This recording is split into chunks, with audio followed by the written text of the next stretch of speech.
tolong ya teman-teman media, silahkan saudara punya hak untuk meliput, tapi tolong tetap jaga suasana sidang akan tetap berwibawa, tetap berjalan lancar ya. Gedein. Baik, sidang perkara pra peradilan nomor 5 Pitpra 2005 PN Jakarta Selatan atas nama pemohon Hasto Kristianto dibuka terbuka untuk umum. Pemohon hadir ya, para kuasanya, termohon hadir para kuasanya. Hadir yang mulia. Ya, sebagaimana agenda sidang pada hari ini adalah pembacaan putusan. Namun sebelum putusan dibacakan, ada dua hal yang ingin saya sampaikan. Yang pertama, putusan yang akan diambil pada hari ini pasti akan bisa diperdebatkan ya oleh masing-masing pihak. Yang kedua, saya mau minta persetujuan kepada kedua belah pihak. Putusan ini ada 348. Apabila dibacakan pokok-pokoknya, maksud saya begini, untuk permohonan, jawaban, kemudian keterangan saksi, keterangan para ahli, dan alat-alat bukti tidak perlu dibacakan. Apakah setuju? Dari termohon? Baik. Kita mulai dan tolong teman-teman wartawan jangan aktivitas mengganggu pembacaan putusan. Izin yang mulia. Ya. Perkenankan kami menyampaikan bahwa di sidang yang mulia ini Ya. kami masih mendengar suara-suara orang demo di depan. Kami memohon kepada pihak keamanan dalam hal ini Polri untuk dapat menertibkan karena sudah mau masuk ke persidangan. Ya. Terima kasih yang mulia. Baik, saya kira para aparat keamanan sudah mendengar sendiri ya, tentu ditindaklanjuti agar ditindaklanjuti supaya pembacaan putusan bisa didengar dengan sebaik-baiknya. Barangkali bisa dilaporkan ke komandan yang bersangkutan. Kita mulai ya. Putusan nomor 5 Pitpra 2025 PN Jakarta Selatan.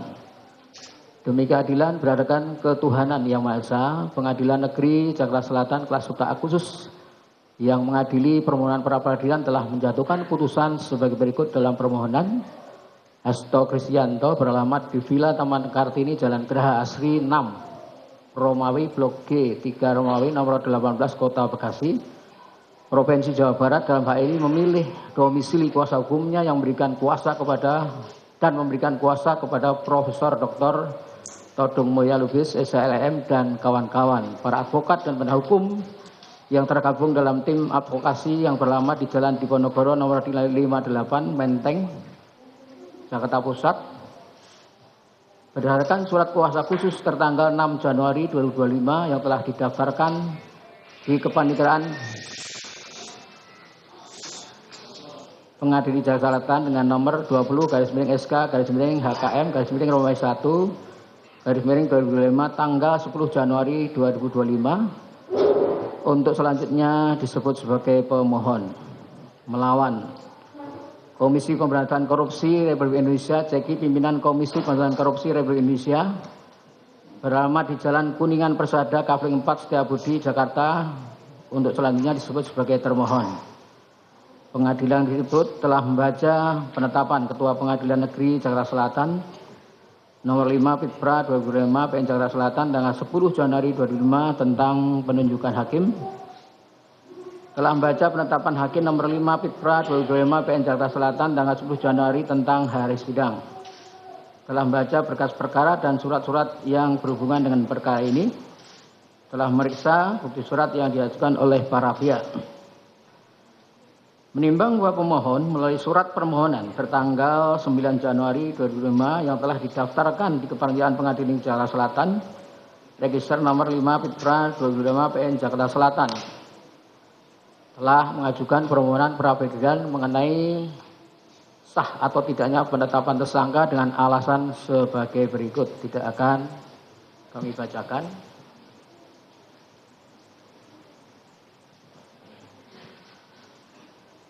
Menimbang bahwa pada hari persidangan yang telah ditetapkan, pemohon hadir kuasanya tersebut, sedangkan untuk termohon hadir kuasanya Iskandar Marwanto SMH dan kawan-kawan pegawai pada Komisi Pemberantasan Korupsi Republik Indonesia berdasarkan surat kuasa khusus nomor 4 garis miring HK titik 0700 garis miring 01 garis 55 garis miring 01 garis miring 2025 yang telah didaftarkan di Kepaniteraan Pengadilan Negeri Jakarta Selatan dengan nomor 79 garis miring SK garis miring HKM garis miring Romawi 2 garis miring 2025 tertanggal 4 Februari 2025. Menimbang bahwa pada persidangan hari Rabu tanggal 5 Februari 2025 kuasa pemohon menyatakan dan menyerahkan perbaikan permohonannya sehingga permohonan berbunyi sebagai berikut, tidak akan dibacakan.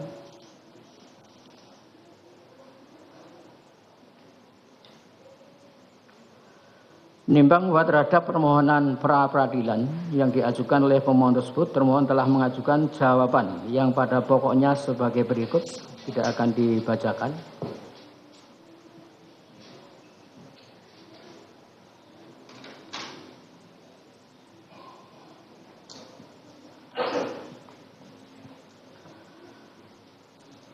Menimbang bahwa untuk membuktikan dalil-dalil permohonannya, pemohon telah mengajukan bukti surat yang ditandai dari P1 sampai dengan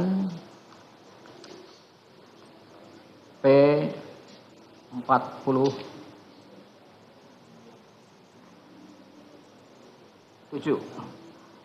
Menimbang bahwa fotokopi bukti surat tersebut telah diberi meterai cukup dan telah dicocokkan dengan surat-surat aslinya.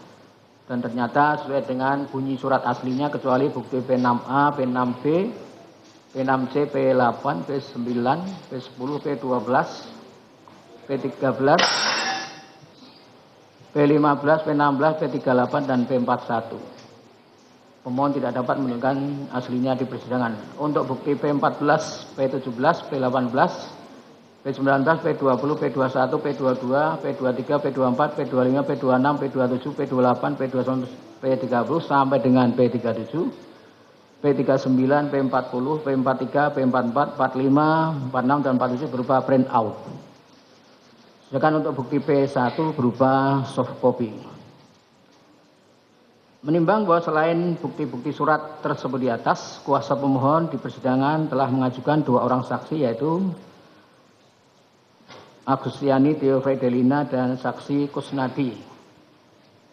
Saksi-saksi mana telah didengar keterangannya di persidangan di bawah sumpah. Menimbang bahwa selain bukti-bukti surat dan saksi tersebut di atas, kuasa pemohon juga telah menghadirkan alat bukti berupa keterangan ahli, 4 orang ahli, Dr. Marwaran Siahaan SMH, Dr. Khairul Huda SMH, Profesor Dr. Jamin Ginting SMH, serta Dr. Makhrus Ali SMH.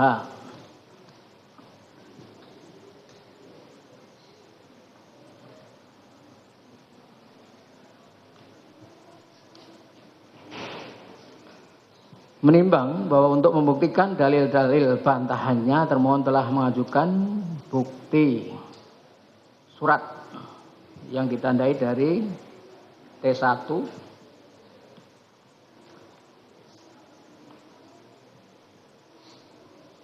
sampai dengan T154. Menimbang bahwa fotokopi bukti surat tersebut telah diberi meterai cukup dan telah dicocokkan dengan surat-surat aslinya, dan ternyata sesuai dengan bunyi surat aslinya kecuali bukti T3 sampai dengan T21, T30 sampai dengan T40, T42, T43,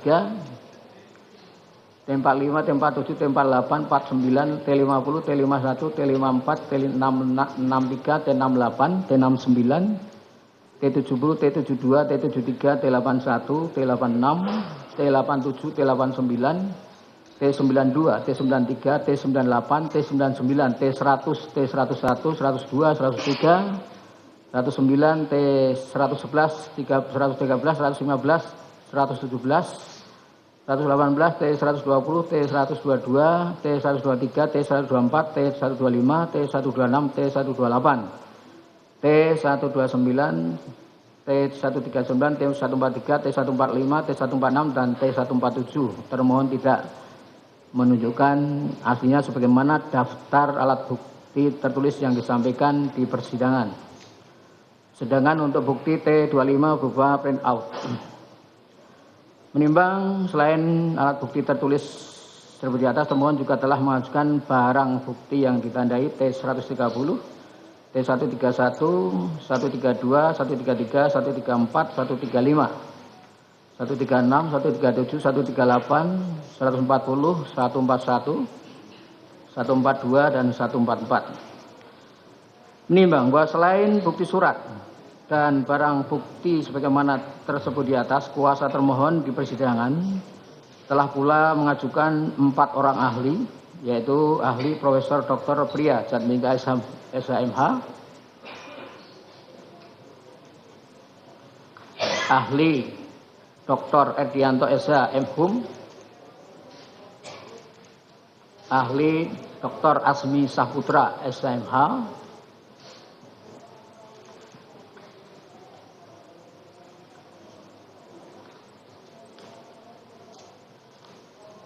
ahli Taufik Rahman SH LLM PhD.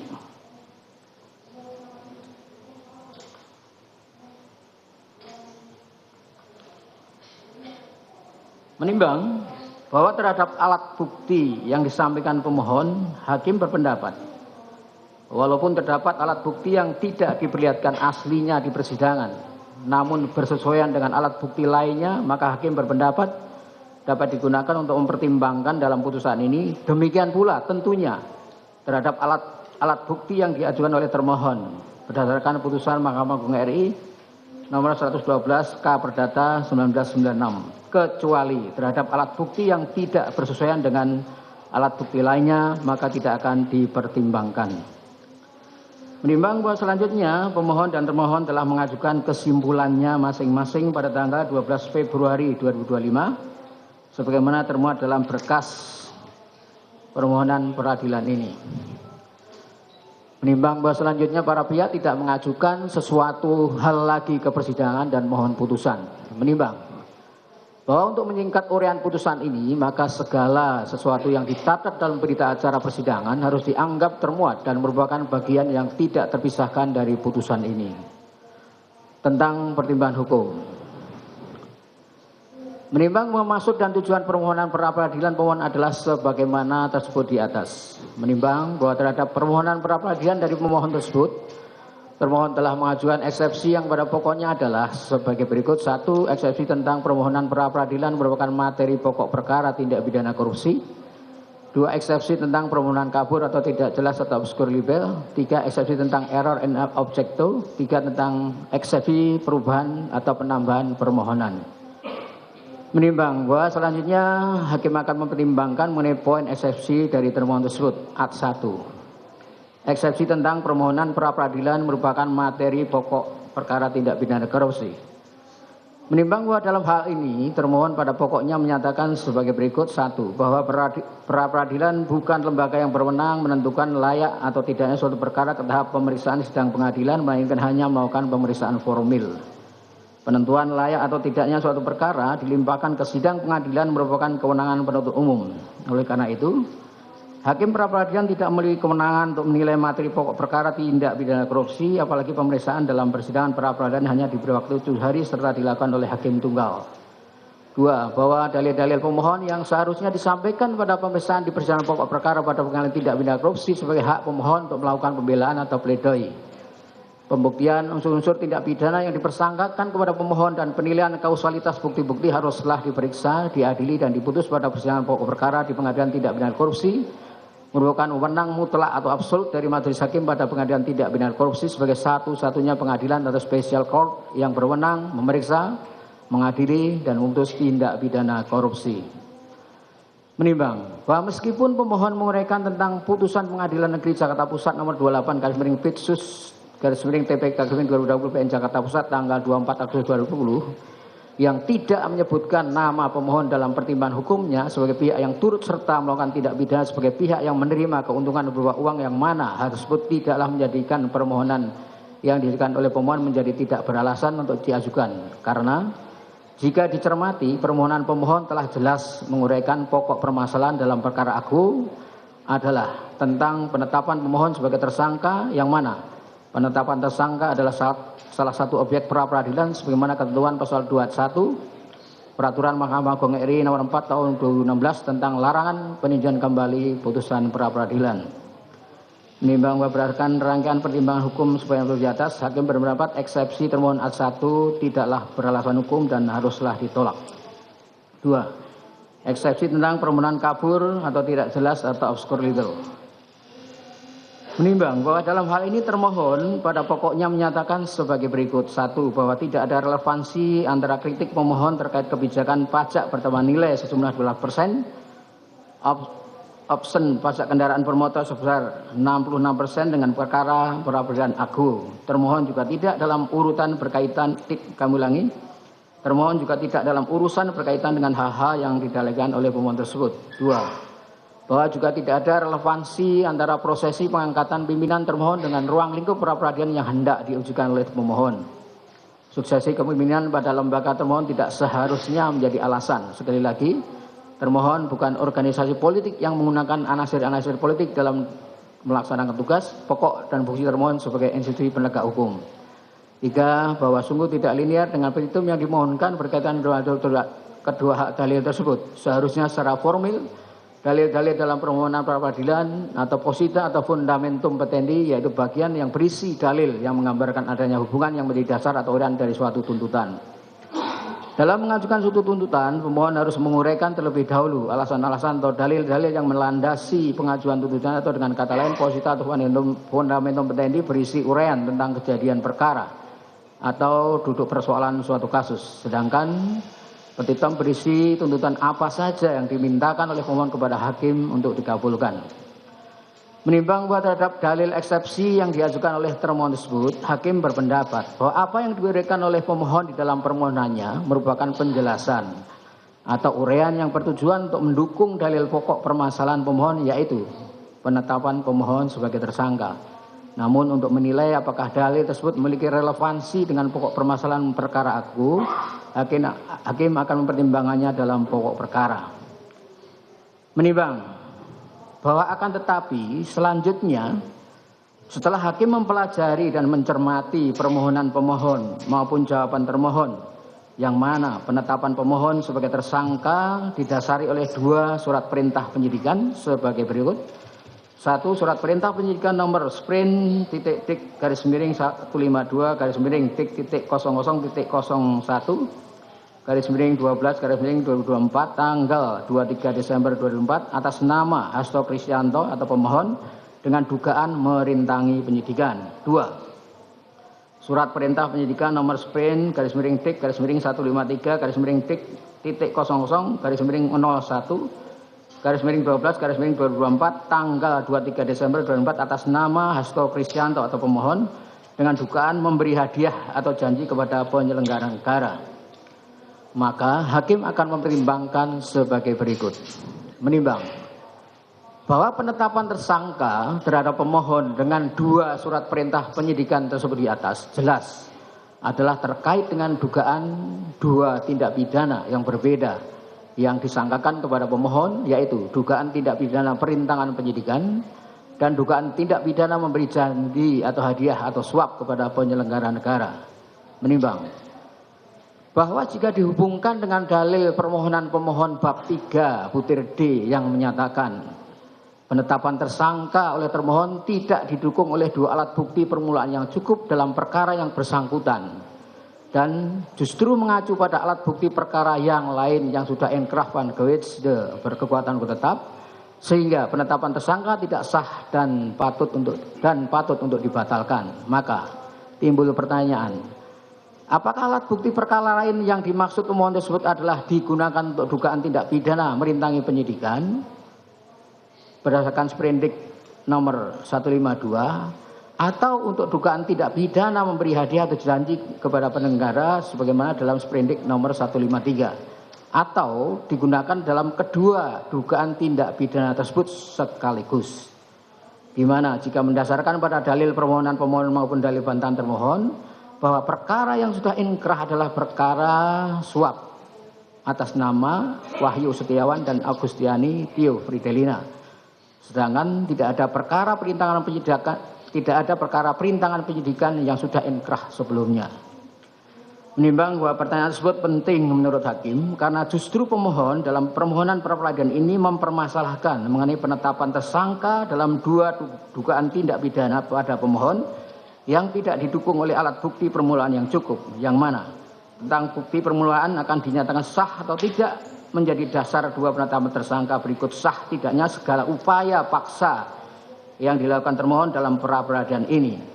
Apalagi lazimnya pembuktian terhadap dugaan dua tindak pidana yang berbeda tentu menggunakan alat bukti yang berbeda pula. Maka konsekuensinya tidak menutup kemungkinan terhadap alat bukti yang digunakan pada masing-masing dugaan tindak pidana berbeda dan tentunya berpotensi mempengaruhi hasil penilaian hakim atas keabsahan alat bukti permulaan yang digunakan untuk penetapan status tersangka pada kedua dugaan tindak pidana tersebut yang bisa saja pada satu penetapan tersangka pada satu dugaan tindak pidana dinyatakan sah, sedangkan pada penetapan tersangka pada dugaan tindak pidana lainnya dinyatakan tidak sah oleh hakim. Sehingga pada akhirnya menyulitkan hakim dalam pertimbangan serta amar putusan pra-peradilan. Padahal sebagaimana ketentuan pasal 2/4 Peraturan Mahkamah Agung RI nomor 4 tahun 2016 tentang larangan peninjauan kembali putusan pra-peradilan bahwa pra-peradilan tentang sah tidaknya penetapan tersangka dilakukan dengan pemeriksaan singkat.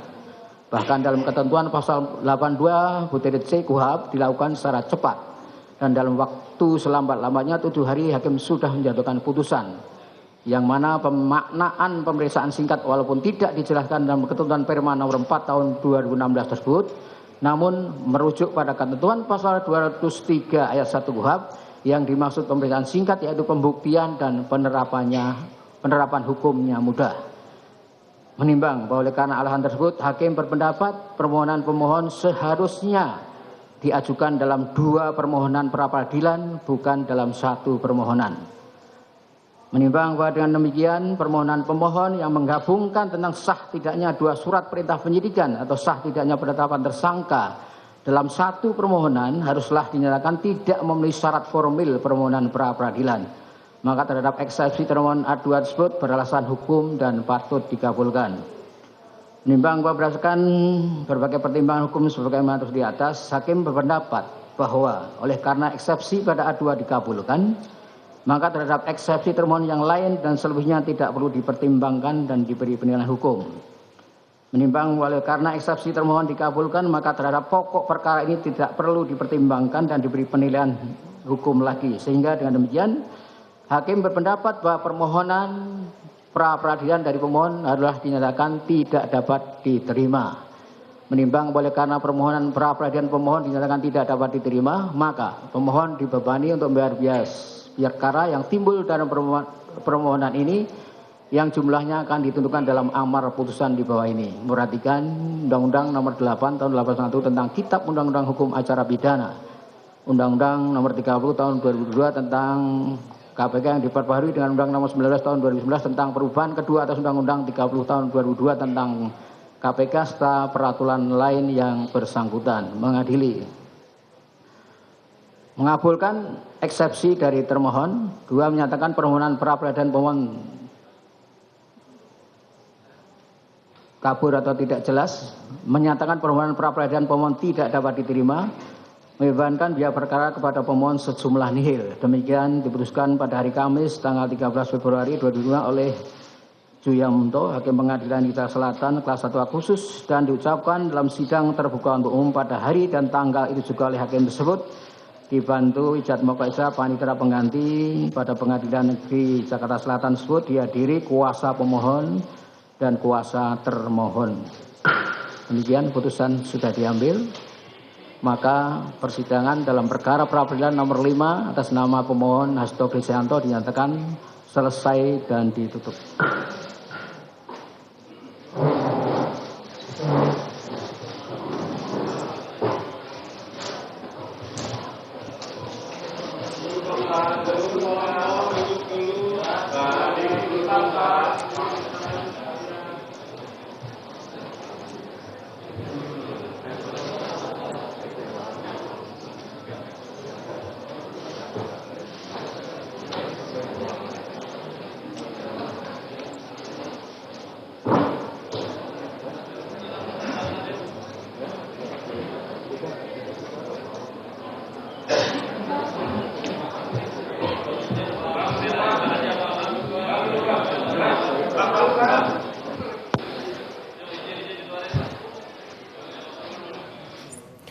Saya Tifal Solesa dalam Breaking News. Anda sudah mendengar keterangan ataupun juga putusan yang dibacakan Hakim Tunggal pra-peradilan di Pengadilan Negeri Jakarta Selatan Juyamto atas permohonan pra-peradilan yang dilayangkan Sekjen PDI Perjuangan Hasto Kristianto.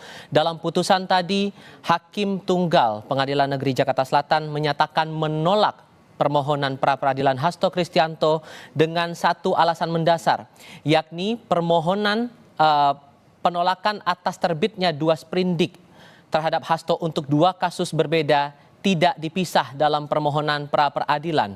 Menurut Hakim, seharusnya Hasto dengan alasan menolak terbitnya 2 sprindik untuk 2 kasus, yakni terlibat dalam suap terhadap kasus penggantian antar waktu atau PAW anggota DPR RI 2019-2024 dan sprindik tentang perintangan penyidikan tidak dipisah dalam 2 permohonan pra-peradilan yang berbeda. Ini didasari lagi pada putusan inkrah di tingkat pengadilan negeri yang baru keluar hanya untuk 1 perkara saja, yakni suap penggantian antar waktu atau PAW anggota DPR RI periode 2019-2024. Kami akan jeda sebentar, tetap di Kompas TV.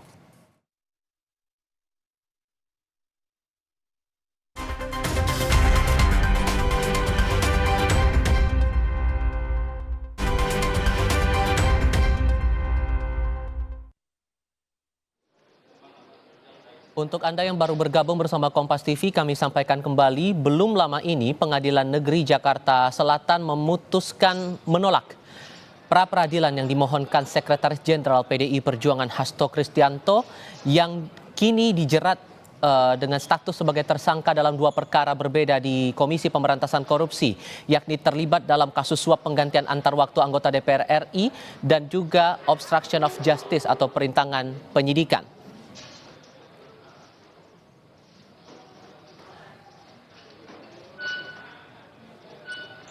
Proses sidang berlangsung selama 30 menit, tadi dimulai pada pukul 4 sore dan selesai pada pukul 16.30 waktu Indonesia bagian Barat, sambil kita juga akan mendengarkan keterangan resmi dari tim penasihat hukum Hasto Kristianto yang mengikuti rangkaian sidang putusan pra-peradilan pada hari ini di ruang sidang utama Pengadilan Negeri Jakarta Selatan. Nanti kami juga akan berbincang dengan narasumber kami untuk menggali lebih lanjut makna putusan yang dikeluarkan oleh Hakim Tunggal Pengadilan Negeri Jakarta Selatan Juyamto atas perkara ini. Kami sudah bergabung dengan pakar hukum pidana Abdul Fikar Hajar. Pak Fikar, selamat sore Pak. Selamat sore. Iya, dengan Tifa di studio. Terima kasih sebelumnya sudah bergabung bersama kami. Secara sederhana, Anda menangkap sejauh mana memaknai dasar putusan hakim kali ini? Ya.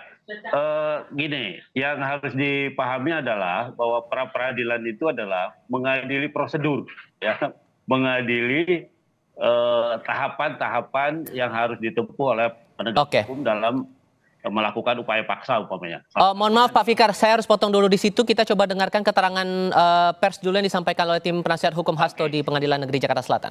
Oke.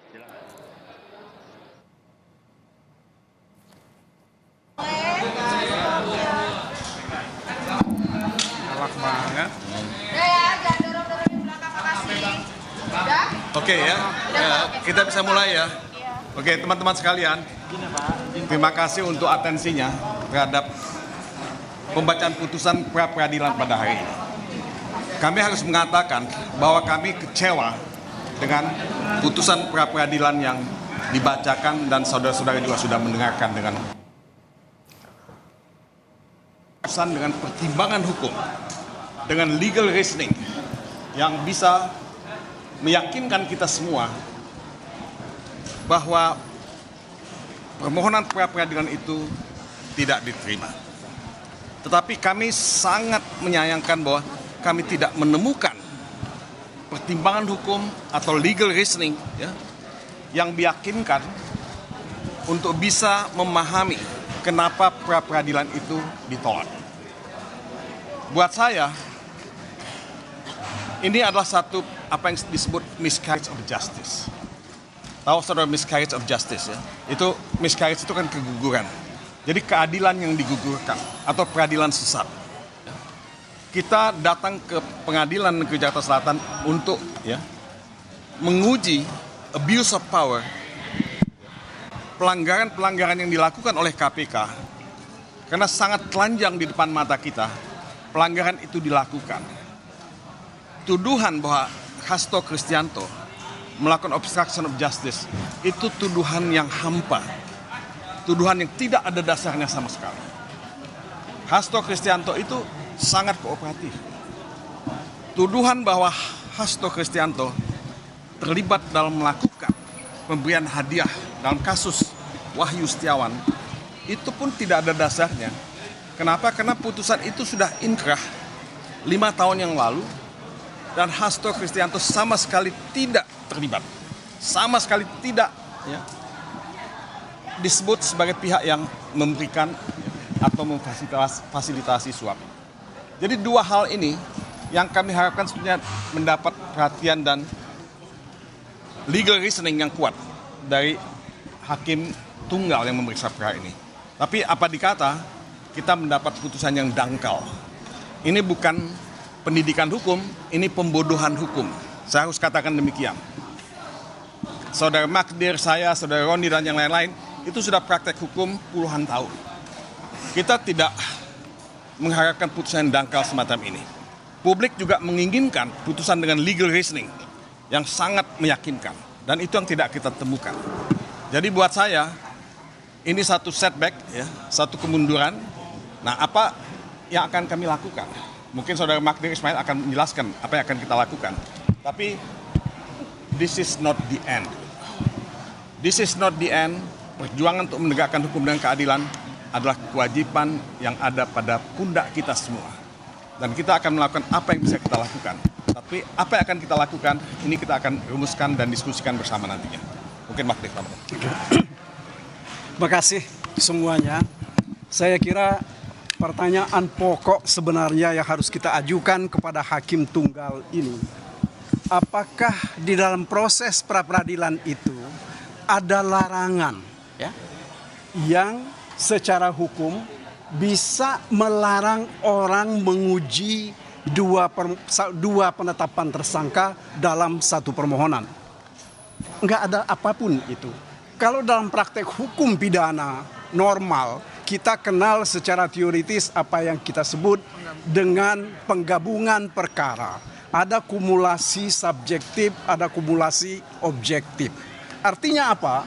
Seharusnya permohonan ini kalau misalnya memang mau dinyatakan tidak dapat diterima karena alat buktinya katakanlah tidak cukup, saya kira mestinya itu yang dijadikan dasar di dalam pertimbangan-pertimbangan.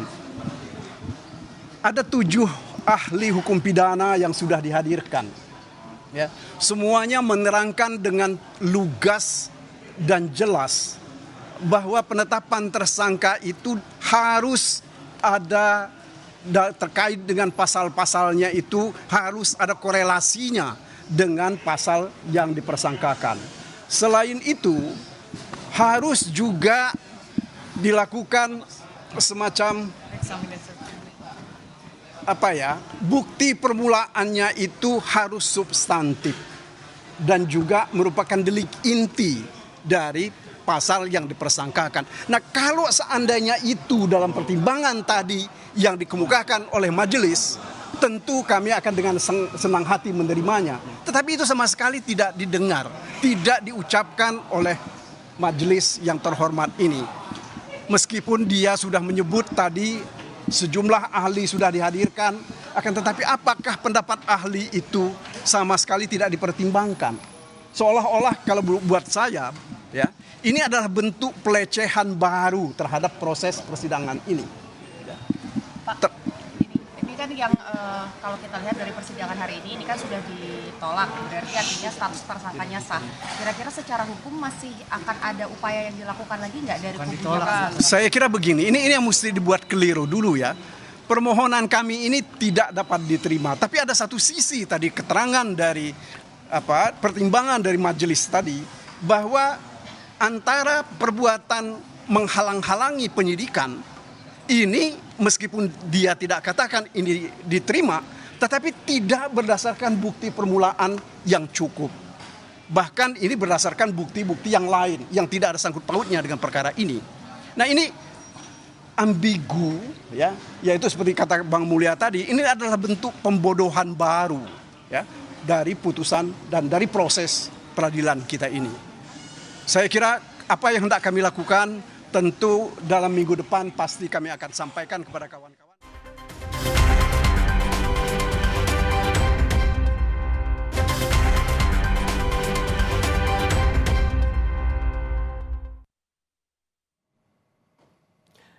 Di segmen sebelumnya kita sudah dengar keterangan pers yang disampaikan tim penasihat hukum Hasto Kristianto usai putusan dari pra-peradilan yang disampaikan Hakim Tunggal Pengadilan Negeri Jakarta Selatan yang menolak permohonan pra-peradilan Hasto Kristianto hari ini terkait dengan 2 perkara atas penetapan tersangka dalam 2 kasus yakni terlibat suap PAW anggota DPR RI 2019-2024 dan ikut terlibat dalam perintangan penyidikan atau obstruction of justice. Pada intinya, tim penasihat hukum mengaku kecewa dan menyebut kalau mengutip pernyataan Todung Mulya Lubis, this is not the end. Tapi apa langkah lanjutannya ini juga menarik untuk dicermati.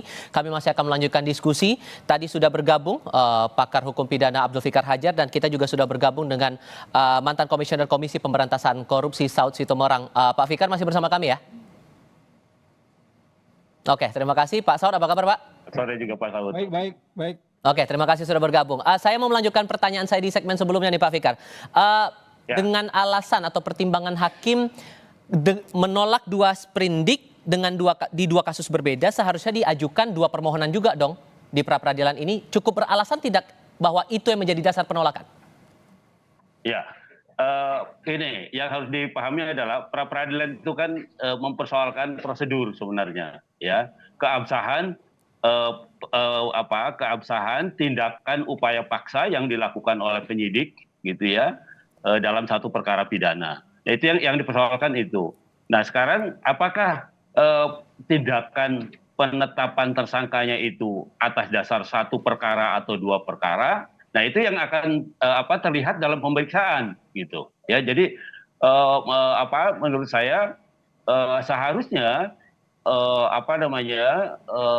ada penjelasan di dalam surat panggilan umpamanya, ya, surat panggilan yang diberikan atau yang disampaikan kepada tersangka gitu. Dalam perkara apa saja dia dipanggil. Gitu. Nah, itu sebenarnya ada penjelasannya di dalam surat panggilan gitu. Nah, itu yang bisa dipersoalkan. Tapi soal apakah perkara ini harus diajukan 2 kali dalam perkara masing-masing atau sekaligus gitu ya, nah itu kan menurut saya sudah tafsir karena yang dipersoalkan adalah prosedur penetapan tersangkanya. Nah, karena itu harusnya mengacunya pada surat panggilan. Dia dipanggil dalam perkara apa gitu. Begitu. Kalau menurut Anda Pak Saud cukup beralasan tidak pertimbangan hakim menolak permohonan pra-peradilan Hasto ini?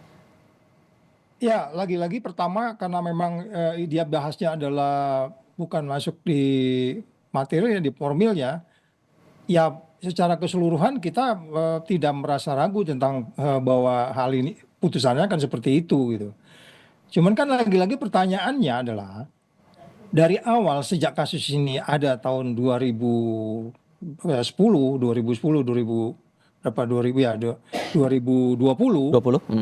2020 kita kan nggak ragu bahwa dengan kata lain keyakinan kita kan kasus ini sebenarnya keyakinan saya kalau kasus ini benar Hasto sudah di luar penjara sebenarnya gitu loh. Iya kan? Nggak seperti yang sekarang kita alami ini. Artinya kenapa ini menjadi seperti sekarang berlarut-larut dan itu memastikan kepada kita juga dari satu kasus ke kasus lain menjadi 2 kasus itu kan menunjukkan bahwa ada sebuah proses yang tidak firm di dalam menjalankan case ini. Ya, kalaupun itu dilakukan menjadi 2 jenis yang terpisah dengan pasal yang terpisah dengan kasus yang sama, pada bagian lain sebenarnya ada yang lebih prioritas dari case ini dalam kalian ini di mana Harun Masiku supaya itu memperjelas sehingga kita bisa menilai bahwa apa yang terjadi sekarang itu bagian daripada politisasi yang kita maksudkan itu. Jadi saya lebih tertarik membahas itu daripada kalau ada nggak peristiwa pidananya. Kalau saya keyakinannya peristiwa pidananya ada, Pultoid itu sudah nggak ada keraguan di situ. Meskipun kemudian dari pihak Hasto bilang bahwa keterkaitan OOJ dengan dugaan terlibat suap itu tidak saling terkait. Ya, itu kan bisa diperdebatkan juga. Siapa juga yang mau mengaku dirinya melakukan penghalang-halangan. Saya pun kalau melakukan sesuatu, seperti barang-barang bukti saya hilang-hilangin bila perlu kan. Ya enggak? Jadi itu dan oleh sebab itu nggak usah juga masuk ke pasal penghalang-halangan penyidikan, pakai aja pasal penyuapan, itu sudah cukup kalau memang kita mau bicara keadilannya gitu. Jadi kenapa mesti masuk kedua kasus ini, kasusnya sama gitu kan. Jadi sekali lagi apa yang disebut sebagai kemudian kalau memang dia melakukan penyuapan dan keyakinan kita peristiwa Pultoid sudah terjadi di situ, ya masuk saja di kasus itu. Kenapa tidak yakin masuk di situ kemudian mengkaitkan dengan yang lain? Kalau memang tujuannya adalah untuk mencari keadilannya, kan gitu. Sejauh mana kemudian Anda menilai dari proses awal sidang pra-peradilan sampai akhirnya keluar putusan ini terkait dengan bukti-bukti yang ditunjukkan oleh pihak Hasto untuk dalam proses pra-peradilan ini melawan putusan penutupan tersangka dari KPK ini, Pak Saud? Ya, sejumlah bukti yang disampaikan itu kan menunjukkan bahwa masing-masing sisi dalam hal ini kedua belah pihak yang dalam hal ini KPK dan dari Hasto sendiri sudah menunjukkan argumentasi-argumentasi, nalar dan logika yang sama-sama memiliki dalam perspektif formil, ya itu bisa saja terjadi gitu. Tapi dari perspektif material, sebenarnya nggak ada keraguan dari awal itu, sejak peristiwa itu terjadi. Jadi saya makanya dalam beberapa kesempatan saya menangkap nuansa dari Hasto, apa yang dia sebut sebagai dia siap menerima ini, tapi bukan dengan cara yang seperti ini. Itu yang saya lihat garisnya besarnya. Oke, Pak Fikar juga punya pandangan yang sama?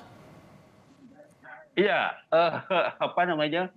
sepanjang kan gini, karena yang dipersoalkan itu adalah prosedur, maka sebenarnya sepenuhnya kewenangan menentukan apakah ada 2 alat bukti yang cukup untuk menetapkan tersangka, mestinya objek pemeriksaannya itu. Begitu cukup ada 2 alat bukti, sebenarnya tidak ada alasan untuk mementahkan putusan penetapan tersangkanya itu. Seperti itu, Mas. Oke. Maka kemudian terakhir singkat saja, ada kemungkinan tidak kalau kemudian dari pihak Hasto bilang this is not the end, ada kemungkinan tidak bahwa pra-peradilan ini bisa diajukan ulang, Pak Fikar? Gini, pra-peradilan itu bisa jalan sebelum perkara pokoknya diperiksa. Gitu. Jadi sepanjang perkara pokoknya belum diperiksa di pengadilan, sepanjang KPK belum mengalihkan perkaranya ke pengadilan, ya, menyerahkan perkaranya ke pengadilan dan belum ada sidang pertama, itu masih bisa pra-peradilan. Tetapi begitu ada sidang pertama, dengan sendirinya itu gugur pra-peradilannya tanpa harus ada putusan. Begitu. Oke, kita akan jeda sebentar. Pastikan Anda tetap bersama kami hanya di Kompas TV.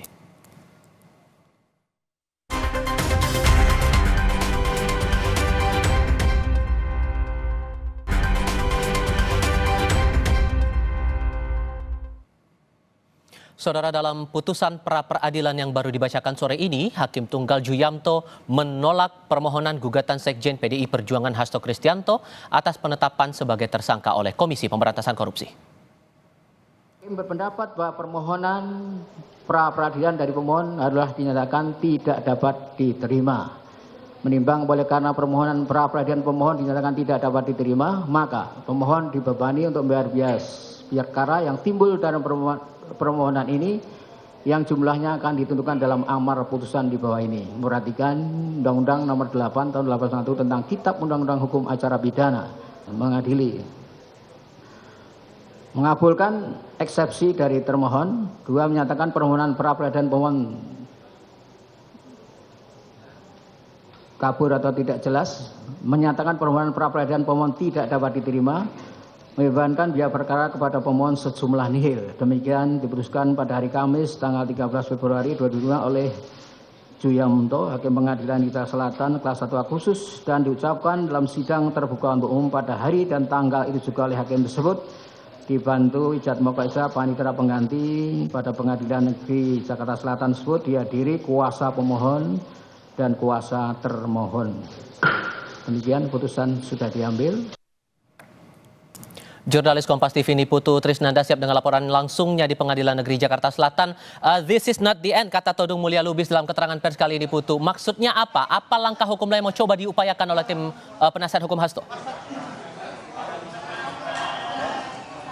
Ya betul, Tifal dan juga saudara, memang tadi dibilang bahwa ini bukan akhir, karena kalau versi dari kubunya Hasto Kristianto ini melihat ketika tadi hakim tunggal Jumianto ini mengetuk palu dalam persidangan dan menyatakan bahwa pra peradilan dari pemohon yakni Hasto Kristianto tidak diterima, artinya ini berbeda dengan ditolak, sehingga ada beberapa hal yang kemudian bisa dilakukan meski sampai dengan sore hari ini belum diputuskan karena memang perlu berkonsultasi dengan Hasto Kristianto terlebih dahulu. Tadi disampaikan setidaknya kalau kita lihat bagaimana pernyataan atau pertimbangan dari hakim yang disampaikan dalam putusan pra peradilan. Yang pertama ini dinyatakan oleh hakim bahwa eksepsi dari KPK ini diterima, kemudian permohonan pra peradilan dari Hasto Kristianto ini kabur begitu ya, atau tidak tepat karena seharusnya pada saat mengajukan pra peradilan karena Hasto Kristianto ini ada di dua kasus yang berbeda atau dua perkara yang berbeda, yakni obstruction of justice, kemudian yang satunya lagi adalah terkait dengan suap PAW Harun Masiku, sehingga seharusnya pra peradilan ini juga diajukan dalam dua permohonan yang berbeda, sehingga tadi dari kubu Hasto menyampaikan kalau memang pernyataannya adalah tidak diterima karena permasalahan teknis begitu ya, administratif, maka masih bisa dilakukan proses pra peradilan dengan mengajukan dua permohonan yang berbeda, yakni terkait dengan obstruction of justice dan yang satunya lagi adalah berkaitan dengan suap dari PAW-nya Harun Masiku. Nah, tapi sampai dengan saat ini belum diputuskan karena kalau kita tarik lagi ke belakang, Tifal dan juga saudara, memang dari keputusan yang dilakukan oleh Majelis Hakim hari ini artinya ketika proses pra peradilan ini kandas atau tidak diterima ataupun juga ditolak, maka yang kemudian proses hukum yang kemudian bisa dilakukan tentu saja penetapan tersangkanya ini sah, kemudian nanti KPK juga harus mengumpulkan bukti-bukti sebelum nanti akhirnya P21 atau bukti-bukti kemudian juga berkas-berkas ini diserahkan ke pengadilan untuk dilakukan proses peradilan begitu di Pengadilan Negeri Jakarta Pusat atau Pengadilan Tindak Pidana Korupsi. Sehingga kalau kita tarik ke belakang memang ini ada dua perkara yang berbeda, ini yang tidak boleh lupa begitu ya. Kalau kita lihat dari, dan ini juga tercantum begitu dari eksepsi, kemudian juga dari keterangan-keterangan yang disampaikan pada saat di pra peradilan, disampaikan juga dalam keterangan di luar ruang peradilan PN Jakarta Selatan begitu dari KPK, bahwa yang pertama ketika menyebut nama Hasto Kristianto, perkara yang pertama ini adalah perkara soal suap Harun Masiku, di mana meskipun dalam putusan ingkrah atau dalam pengadilan ini kubu Hasto selalu mengklaim bahwa tidak pernah ada nama Hasto Kristianto disebutkan dalam hal tersebut, tetapi KPK memiliki keyakinan bahwa Hasto Kristianto ini turut menyokong dana pada proses suap PAW Harun Masiku, sehingga nama Hasto ini juga layak begitu ya dalam tanda kutip dinyatakan sebagai tersangka versi KPK. Kemudian yang kedua juga disampaikan bahwa terkait dengan obstruction of justice ini ada upaya-upaya yang dilakukan oleh Hasto Kristianto salah satunya adalah meminta begitu ya atau memberikan informasi kepada Harun Masiku untuk merendam handphone supaya tidak bisa disidik oleh penyidik. Kemudian setelah itu juga ada upaya untuk memerintahkan Kusnadi untuk juga merendam handphonenya pada Juni 2024 supaya juga tidak bisa diperiksa oleh penyidik KPK. Kemudian ada lagi klaim atau dugaan dari KPK bahwa Hasto Kristianto ini juga ikut mengumpulkan sejumlah saksi, kemudian juga diupayakan agar saksi-saksi ini tidak memberikan keterangan yang seharusnya. Itu adalah klaim-klaim ataupun juga dugaan-dugaan yang masuk dalam sprindik yang menguatkan KPK untuk menetapkan Hasto Kristianto menjadi 2 tersangka dalam 2 perkara, yaitu obstruction of justice dan juga satu lagi adalah terkait dengan suap Harun Masiku. Oleh karena itu kita masih menanti ini Tifal dan juga saudara, apakah betul ini this is not the end begitu ya, seperti yang disampaikan oleh tadi kuasa hukum dari Hasto Kristianto. Apakah nanti langkah yang akan dilakukan adalah satu, mengajukan pra peradilan dengan 2 perkara atau 2 permohonan yang berbeda, atau justru akan tetap lanjut proses pengadilannya begitu ke PN Tipikor kalau memang KPK sudah menghibahkan berkas-berkasnya kepada Pengadilan Negeri Tinggi Tindak Pidana Korupsi begitu. Nanti baru setelah itu kita lihat apakah nanti pertempurannya terkait dengan bukti-bukti, keterangan ataupun berkas-berkas nanti yang dihadirkan ini justru bukan lagi di Pengadilan Negeri Jakarta Selatan dalam ranah pra peradilan, tapi justru nanti pertempurannya ada di Tipikor. Kita nantikan bagaimana kelanjutan dari penetapan tersangka Hasto Kristianto, masih panjang perjalanannya. Apakah nanti akan berakhir di Tipikor atau justru ada langkah lain yang akan diambil oleh kubu Hasto Kristianto. Tifal. Niputu Trisnanda melaporkan langsung dari Pengadilan Negeri Jakarta Selatan. Kami masih melanjutkan diskusi juga bersama dengan Abdul Fikar Hajar dan Saud Situmorang. Pak Saud, setelah pra peradilan Hasto ini ditolak, tentu PR-nya adalah pembuktian lanjutan di tingkat atau di level pidananya oleh KPK agar bisa masuk ke ranah pengadilan. Meskipun di sisi lain dari tim Hasto masih meyakini bahwa kasus ini bernuansa politis begitu. Apa bentuk pembuktian seperti apa yang harus dilakukan oleh KPK dalam perkara ini? Ya, kalau mereka yakin bahwa memang peristiwa pidana sudah terjadi dan memang itu juga ada putusan sebelumnya, walaupun di dalam putusan sebelumnya tidak menyinggung nama Hasto sama sekali, itu biasa, kemudian terjadi pengembangan, terjadi perubahan dan seterusnya. Jangan lupa juga, ini tidak terlepas juga dengan kondisi politik ketika kasus itu muncul. Kita juga selalu mengkait-kaitkan ini dengan situasi KPK ketika itu yang saya sebut sebagai inilah akibat dari undang-undang tindak pidana korupsi, ada dalam hal ini undang KPK yang diganti. Jadi artinya tidak pun menyebutkan nama Hasto di dalam case itu, tetapi pada bagian lain kan kita sudah meyakini bahwa ada sesuatu yang dilakukan di dalam pengembangan informasi yang dilakukan oleh penyidik tentunya, dan tentu juga jaksa sudah lapor kepada pimpinan ketika kasus pertama itu disidangkan dan sudah inkrah, bahkan orangnya sudah di luar. Dan itu di penyidik sudah menyimpulkan, dan tentu jaksa penuntut, karena di KPK itu juga jaksa penuntut, mereka tidak ragu di situ. Tapi lagi-lagi kan kita nggak berada di ruang hampa benar. Apa yang disebutkan oleh Todung Mulya Lubis tadi bahwa ini adalah yang disebut sebagai legal reasoning itu nggak bisa diterima. Itu yang saya sebut sebagai apa begini caranya menyelesaikan case ini. Itu yang menjadi menarik perhatian kita kan. Oke.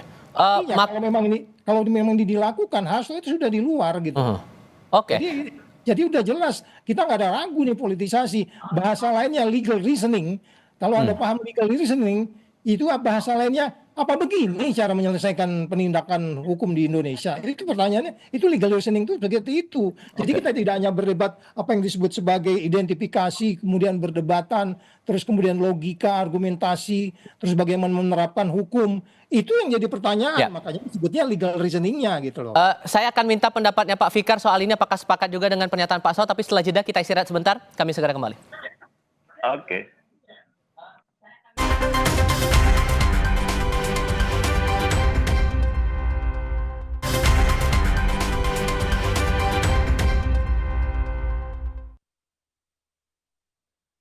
Masih melanjutkan diskusi bersama Abdul Fikar Hajar dan Saud Situmorang. Pak Fikar, melanjutkan diskusi kita di segmen sebelumnya. Menurut Anda soal pembuktian atas kasus yang menjerat Hasto sampai dengan saat ini yang pra peradilannya sudah ditolak, apakah akan jadi tantangan baru ke depannya?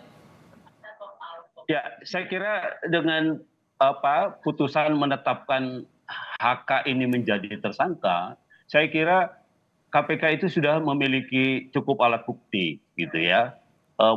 Yang disebut dengan bukti pendahuluan ya, yang itu kan sudah dibatasi oleh MK, itu minimal ada 2 alat bukti. Saya kira KPK sudah lebih dari itu gitu. Apalagi di sisi yang lain ada pihak yang memang sudah dinyatakan bersalah, sudah dihukum, bahkan sudah menjalani dan sudah di luar. Dan itu saya kira satu alat bukti yang yang bisa membuktikan, menambah kekuatan alat bukti di dalam perkara ini. Nah, tapi persoalannya mungkin ya itu yang jadi soal yang kemudian dipersoalkan orang, kenapa tidak dari dulu gitu ya, tidak dari dulu diproses gitu ya. Nah, itu yang saya kira tadi yang dijelaskan oleh Pak Saud sudah cukup cukup jelas dan cukup terang gitu ya, bahwa sebenarnya sejak dulu peristiwanya memang sudah ada gitu, hanya saja, dan alat buktinya juga mungkin sudah dikumpulkan, sudah ada beberapa alat bukti ya. Nah, cuma kemudian ada faktor-faktor lain yang kemudian menyebabkan ya, termasuk situasi politik pada waktu itu yang kemudian menangguhkan proses perkara ini menjadi secepatnya. Nah, sekarang ketika ditetapkan, itu artinya asumsinya KPK itu sudah memegang alat bukti, mempunyai lebih dari 2 alat bukti yang dia punyai. Begitu, Mas. Tapi begini, tiba-tiba saya terpikir juga masalah tafsir itu tadi, karena Anda juga menyinggung masalah tafsir dalam proses hukum yang berjalan secara umumnya begitu. Menafsirkan bahasa dari hakim tunggal atas putusan ini yang menyebut tidak dapat diterima permohonan pra-peradilan itu, apakah bisa ditafsirkan sama dengan ditolak atau sebetulnya beda lagi? Gimana cara kita bisa memahami diksi tidak dapat diterima itu, Pak Fikar? Oke. Dalam proses pra-peradilan itu ada 2 pihak ya. Pihak pemohon dan objek yang dimohonkan. Ya, objeknya itu adalah penetapan pemohon sebagai tersangka. Nah, sekarang ada 2 pilihan bagi hakim untuk menguji perkara ini. Yang pertama, menguji apakah permohonan yang diajukan itu sudah memenuhi persyaratan secara hukum. Ya, yang kedua, kalau dia memenuhi persyaratan secara hukum permohonannya, maka apakah tindakan atau objek yang dilakukan pra-peradilan itu sudah memenuhi syarat atau belum, atau sudah sah atau tidak gitu ya penetapannya, Mas, seperti itu. Nah, hakim memilih menyatakan tidak dapat menerima itu pada proses persyaratan permohonan. Nah, menurut hakim permohonannya tidak memenuhi persyaratan. Nah, karena itu tadi mencampur 2 perkara dalam satu permohonan, umpamanya alasannya seperti itu. Ya, itu artinya belum menyentuh pada objek permohonannya, belum menyentuh pada objek pra-peradilannya. Nah, karena itu putusannya harus menyatakan tidak dapat diterima karena belum masuk pada pengujian apakah penetapannya itu sudah memenuhi 2 alat bukti atau tidak gitu. Belum. Jadi baru tahapan awal yang dirasa secara syarat administrasi dalam tanda kutip untuk proses pra-peradilannya ini tidak bisa dilanjutkan. Begitu maksudnya?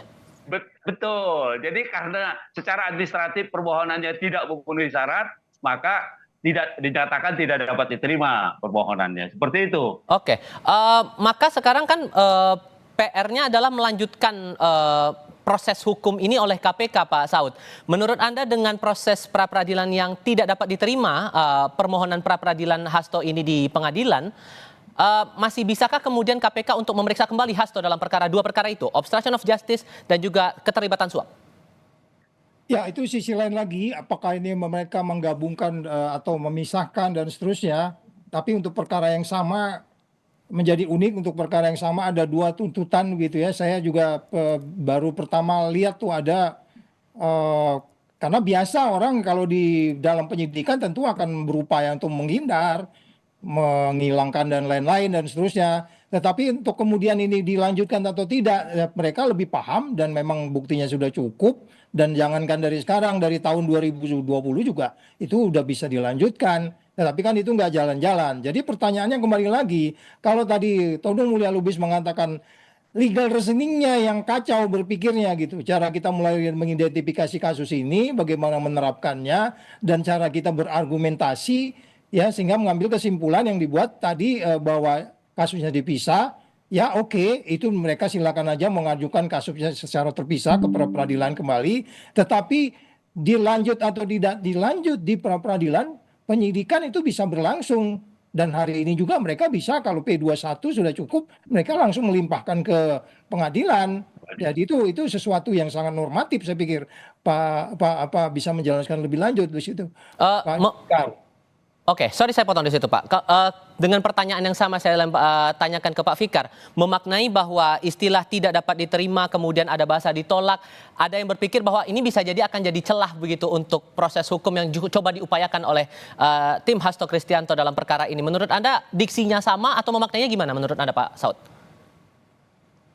Ya, sekali lagi bahwa bagaimana sebenarnya pra peradilan itu adalah sesuatu yang harus dihargai dari sisi formil. Terus kemudian kalaupun mereka yakin dengan bukti yang mereka miliki, kemudian hari itu juga atau besok mereka segera P21 dan melimpahkan, ya itu sudah tidak bisa lagi untuk melakukan pra peradilan. Jadi artinya kalau this is not the end-nya itu ya kalau bila perlu ya besok mereka segera menyampaikan lagi kalau memang argumentasi kita bahwa penerapan hukumnya dan kesimpulannya bahwa apa yang kita tafsirkan dari putusan dari pra peradilan tadi memberi sinyal kepada para pihak di sini dalam kaitan ini Hasto dan para penasihat hukumnya untuk kemudian itu memulai dari awal secara terpisah. Saya sedang berpikir bisa jadi argumentasi logika kita bahwa sebenarnya ini satu kasus saja sudah bisa dibawa, artinya ngapain mesti dua gitu, artinya ya udah ajukan aja yang satu saja umpamanya dalam hal ini penyuapan. Saya belum bisa menyampai pikiran saya ke sana, mungkin Pak Fikar yang bisa menjelaskan itu. Oke. Itu kira Mas. Nanti kita akan coba bahas lagi sebelum kita simak dulu keterangan pers yang sempat disampaikan juga oleh tim penasihat hukum Hasto Kristianto selepas proses sidang putusan pra peradilan di Pengadilan Negeri Jakarta Selatan. Kita simak dulu. Kami harus mengatakan bahwa kami kecewa dengan putusan pra peradilan yang dibacakan dan saudara-saudara juga sudah mendengarkan dengan bahwa permohonan pra peradilan itu tidak diterima. Tetapi kami sangat menyayangkan bahwa kami tidak menemukan pertimbangan hukum atau legal reasoning ya, yang meyakinkan untuk bisa memahami kenapa pra peradilan itu ditolak. Buat saya, ini adalah satu apa yang disebut miscarriage of justice. Tahu saudara miscarriage of justice ya? Itu miscarriage itu kan keguguran. Jadi keadilan yang digugurkan atau peradilan sesat. Salah satu hal yang menjadi alasan tim penasihat hukum ini mengajukan pra peradilan Pak Saud adalah untuk menguji langkah KPK yang disebut abuse of power. Anda menangkap bahwa proses hukum ini berlebihan dalam tanda kutip yang dilakukan KPK terhadap Hasto, Pak Saud? Ya kan salah satu kenapa undang-undang KPK diganti itu kan katanya KPK abuse of power, itu biasa istilah begitu. Tempatnya berdebat abuse of power itu tentulah di pengadilan, di pra-peradilan. Ya kan bisa beberapa kali pra-peradilan juga KPK kalah, kemudian kita lanjutkan lagi. Artinya lepas dari case hari ini Hasto ditolak atau diterima, KPK sudah memiliki posisi yang firm di situ. Dalam arti yang kita sebut sebagai conviction rate gitu. Cuman sekali lagi kan berulang-ulang kita berdiskusi. Kasus ini menjadi sebuah yang menarik perhatian kita semua. Kasus yang simpel dibuat ruwet ya. Sehingga kemudian legal reasoning yang dimaksudkan oleh Todung Mulya Lubis tadi itu cara kita mengidentifikasi persoalan ini terlalu linier gitu. Iya kan? Terus sehingga penerapan hukumnya seperti ini. Dan argumentasi-argumentasi yang disampaikan kalau kita lihat persidangan di awal, pra peradilan itu baik dilakukan oleh KPK, dan dilakukan oleh para lawyer dan seterusnya, ya sama-sama memang mempunyai argumentasi yang dapat kita terima secara logik dan nalar kita. Tetapi makanya saya lebih cenderung melihat ini, sebagaimana yang disebutkan oleh Hasto sendiri, dia memahami bahwa dia siap hadapi ini. Itu kita harus hargai. Dan sehingga kemudian pertanyaan berikutnya, apalagi? Yes, kita harus melihat bahwa ini tidak hanya di ruang hampa, ada sesuatu yang tidak pada tempatnya sehingga kemudian abuse of power itu muncul. Abuse of power yang dilakukan oleh KPK. Jadi kalau dari awal kasus ini dilaksanakan dengan baik, tentu tidak akan ada abuse of power. Cukup juga hanya pasal penyuapan, nggak mencari-cari lagi menghalangi penyidikan kalau dilakukan oleh orang lain. Para tersangka biasa untuk menghindar, dia akan menghilangkan segala barang bukti dan seterusnya. Dan itu kan argumentasi penerapan hukum atau legal reasoning yang dimaksudkan oleh Todung Mulya Lubis tadi, kira-kira gitu Pak. Oke, Pak Fikar, pendapat soal ini? Iya, saya sependapat soal itu ya, karena itu tadi sebenarnya yang dipersoalkan oleh Hasto itu kan prosedur penetapannya sebagai tersangka gitu, yang harus diuji itu. Nah, cuma kemudian memang hakimnya bergeser gitu ya, dia mempersoalkan dulu apakah permohonannya sudah memenuhi syarat atau belum. Jadi larinya ke sana gitu ya, dia belum masuk ke pokok perkaranya sebenarnya. Nah, karena itu putusannya dinyatakan sebagai tidak dapat diterima, bukan ditolak. Ya, dalam terminologi yuridis itu berbeda. Tidak diterima dengan ditolak itu berbeda. Ya, kalau tidak diterima itu artinya belum masuk ke pokok perkaranya. Jadi persidangan itu belum masuk ke pokok perkara, tetapi salah satu pihak tidak memenuhi syarat untuk masuk ke dalam perkara itu. Karena itu dinyatakan tidak dapat diterima. Yeah. Tetapi kalau ditolak, dibuktikan permohonannya betul, tetapi yang dilakukan objek pemeriksaannya atau objek yang dimohonkan itu sudah memenuhi syarat, baru itu dinyatakan ditolak gitu.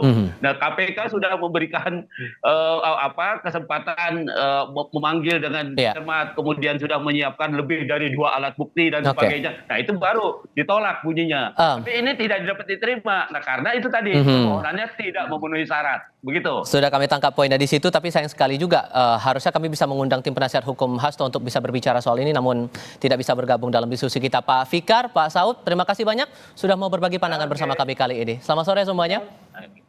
Oke, selamat sore.